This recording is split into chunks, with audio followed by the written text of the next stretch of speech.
Deməli, əziz izləyicilər, bax belə bir tatu gəlib yanımıza. Biz xırda əlilləri var, onu düzəldəcəyik, amma mövzu o deyil. Səxavət neçə vaxtdır vurulub bu tatu? Artıq olarlar 1 ilə yaxın. 1 ilə yaxındır vurulan tatudur. Bilmirəm, telefonda necə görsənir. Əli vuranda bax buradan çıxıntı var. Dərin altında.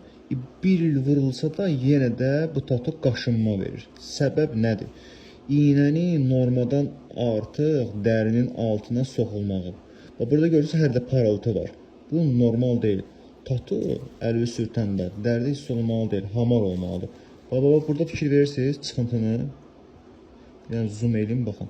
Çıxıntını görürsünüz. Bu normal deyil. Əgər kimin tatusu belədirsə, bilsin ki, bu travmadır. Mən bura iğnə vursam, bu partlayacaq, buradan qan asılacaq. Yəni bir dəfə olub, bir dənə tatuda, onu da eləmişəm. Buradan qan asılacaq.